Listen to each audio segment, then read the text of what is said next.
Chapter 17, love is once again in the air, this time with a trio of female characters having their hearts racing and their minds being swept up in a whirlwind of emotions. Matsuri is in love with Konohamaru, and Moegi is revealed to have dormant feelings for Konohamaru that she doesn't understand what they are, and Sarada's mind is still racing over the thoughts of her jumping into the arms of Boruto. To make matters even worse, Shikamaru knows all of this information, and he's telling Konohamaru to break Matsuri's heart by exploiting her feelings and killing her. In terms of the character twist in this chapter, there's plenty to look into because there's a lot going on here. So we open up the chapter with Sarada struggling with the emotions that are heavy in her heart, replaying Sumire's words in the last chapter, telling her that she hasn't thought enough about Boruto's emotions or Sumire's own feelings about Boruto that Sarada is aware of. As she replays that moment in her head where she hugged Boruto, Mitsuki notices right away that something is wrong with his teammate, but he wisely chooses to table the whole conversation because now it's not the time to ask her what's going on with her heart, even though he can clearly see that her mind, it is back in Konoha and it's not in the land of wind. We then see Matsuri give us a major reveal that in hindsight makes a lot of sense. The trees are connected to the awakened Shinju and they gain information from those trees, and Ryu is used as a vehicle for the audience to learn how this is possible because he states that, hey, we're in the desert and there are no trees around, so how are you getting this information? And Matsuri tells us that trees, they are everywhere, including underground, and that should make you think back to something very familiar from the Naruto manga, Zetsu. Zetsu was the primary info gatherer for the Akatsuki, and long before the group was even formed, he was gathering info on the several dozens of reincarnates of Ashura and Indra, going all the way back to Ashura and Indra themselves, where he's shown in filler episodes trying to gaslight Indra. The way in which Zetsu moved around the world so easily is he moved underground using the roots under the ground, which allowed him to conceal himself in plain sight, undetectable by hiding in the roots, in the trees, and even in sand, which is where they happen to be. This is one of the many subtle instances where the world building from Naruto is further built upon in Boruto, and it's given a twist. Matsuri's doing the same thing that Zetsu did. She's using the roots. Unbeknownst to them, Yodo is listening to this whole conversation that Matsuri and Ryu are having, and it's because of how her ninjutsu abilities work, which we learn in Boruto Part 1, they are sound-based. While she primarily was shown whipping her hair around in order to make high-frequency sonic booms, we also learned that her ears are extremely sensitive in hearing as well, being able to hear from long distances, which that should make you look back to her having headphones in her ears when she wasn't in an active ninja role. So active ninja role would be in the tuning exams where deceit is a part of the whole thing, or on a mission. It should make you look at all that differently because the headphones might have been used as a way to block out the noise from things that she would otherwise hear. Hence the headphones and the music that we saw her listening to in chapter 2 of the manga. Yodo relays to Konohamaru that the duo is tracking Boruto using a sensory jutsu that she isn't familiar with, and she tells Konohamaru that it won't be long before Matsuri realizes that they are there, which that makes sense. Sooner rather than later, Matsuri would learn the location, or rather Yodo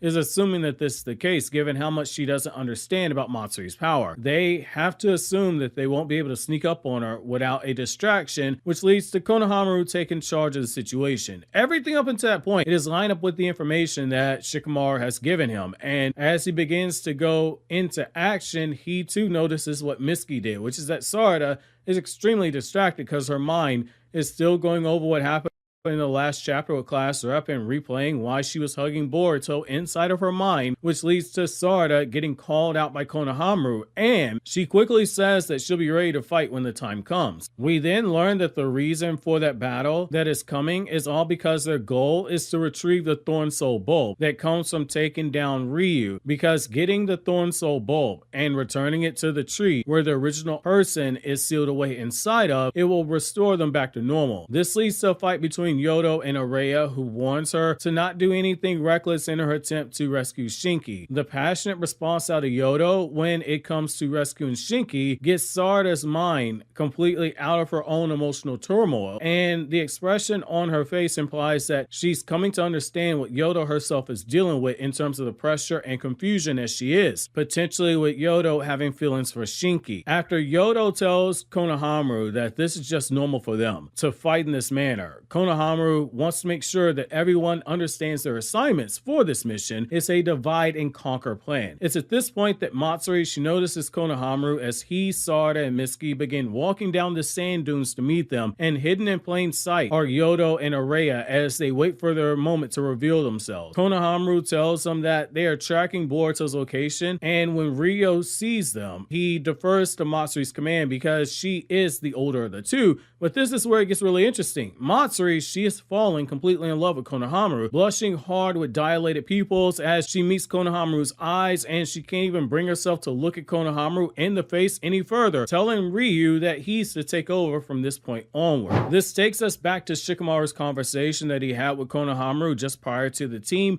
being assembled for the mission. Shikamaru tells Konohamaru about the Thorn Soul bulbs being a key to saving those sealed away in the tree, and they cannot allow them to escape once they do destroy the awakened Shinju, because the Thorn Soul bulbs, if they're not used to restore those sealed away, then the awakened Shinju, they'll just be reborn, making it pointless to fight them. Konohamaru then asks Shikamaru, hey, how do you know this information? Because we weren't even able to get this intel from Boruto when we interrogated him, which that leads to a couple big moments here. The toad that Kashin Koji uses to communicate is inside of Shikamaru's jacket, hidden behind his collar, and Shikamaru basically pulls rank on Konohamaru. He's in so many words telling him, listen, I'm the Hokage, you're the Jonin. You don't get to question me. I got the intel, I judged it to be valuable, I'm giving it to you. Now it's your job to take the info that I have and follow the plan that I'm giving you. Shikamaru's plan is one that is based in cold hard logic. It's a one-on-one battle. The Shinju, they would kill most of the people who they go after, and they each have targets that they are going after in order to devour. It's for that reason they must be viewed as enemies, but Shikamaru states that they aren't inherently good or evil. They still can be made one way or the other. He says to think of them as being newly born wild animals, but because they're newly born, they aren't a full threat because they operate off of instinct. Their curiosity can make them pause, and they're going through their own stages of humanity while being influenced via the chakra of the original, because chakra contains memories, chakra contains emotion, which makes Hidari an interesting case, and the potential of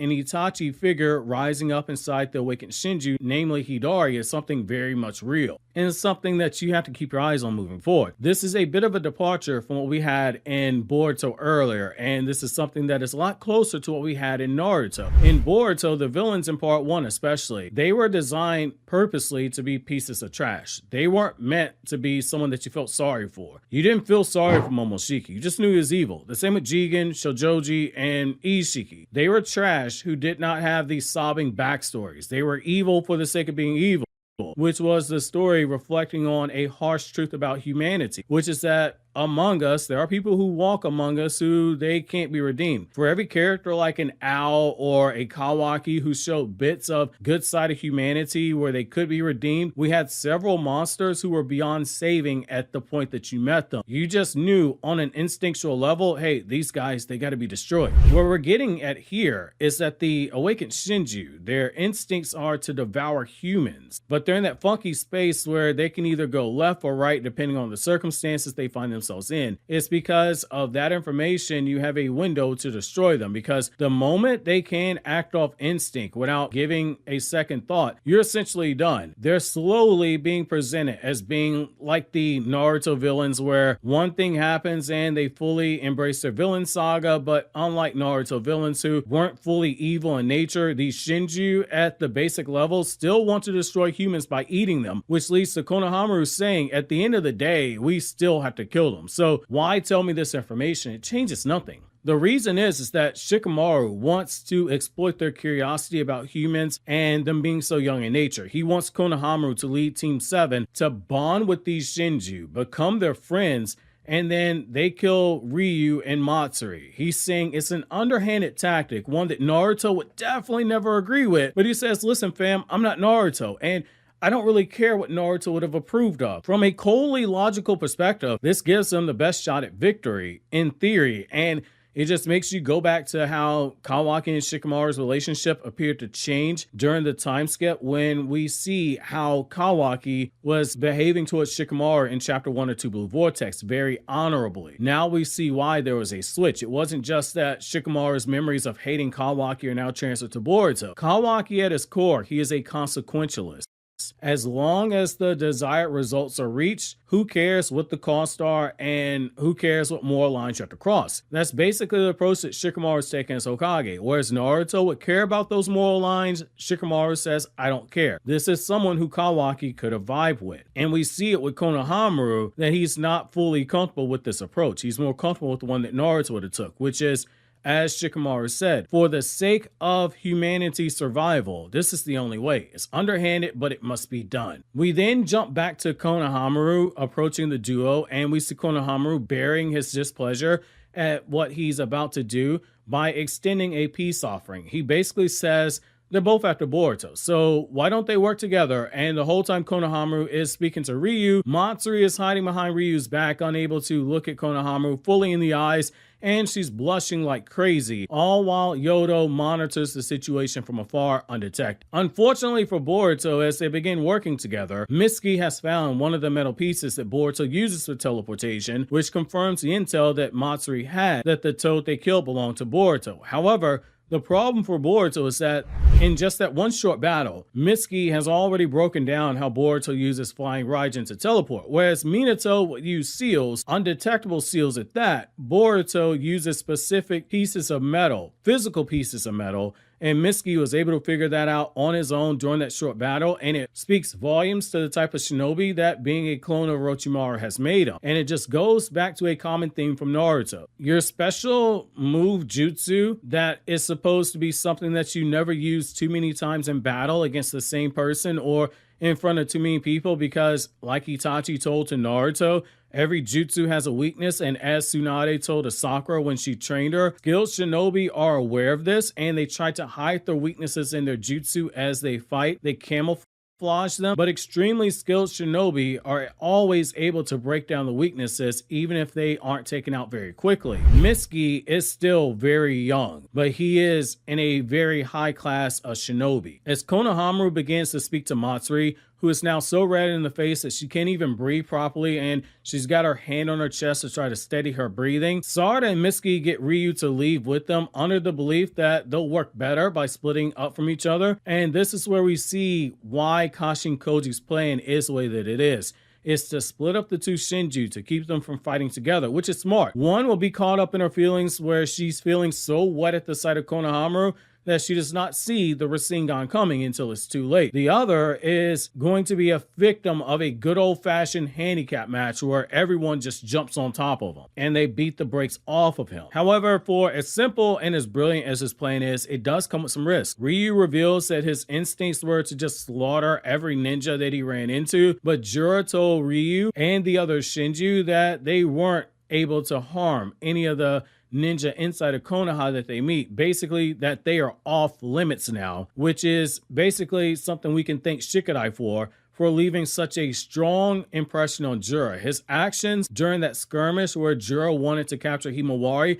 it left such a strong impression on him that he basically made Konoha shinobi from this point onward off limits unless they're provoked or unless they are the target of one of the awakened Shinju. That brings us back to another flashback where Shikamaru tells Konohamaru that the reason Matsuri will be his problem to deal with is because she has strong romantic feelings for Konohamaru, and it's because deep inside of Moegi, she has feelings for Konohamaru that she's not come to understand either, which makes that moment in part 1 where Ada teased Konohamaru about Moegi feel like a bit of foreshadowing now. Ada saw something with her Simrigan that made it clear both parties had feelings to each other that they weren't aware of. Shikamaru is telling Konohamaru, take advantage of that situation, while Sarada and Mitsuki split Ryu away from him and ignore how uncomfortable all this makes Konohamaru. Konohamaru, being the Riz god that he is, he gets Matsuri to sit down next to him, and she's sitting with her hands between her legs and she's looking down, blushing, unable to look me in the eyes, in a pose that quite a few of you guys have DM'd me saying, hey, this looks like how Sarada looked when she sat next to Boruto in chapter 6 of 2 Blue Vortex. But Matsuri tells Konohamaru this isn't how she normally acts, and Konohamaru tells her,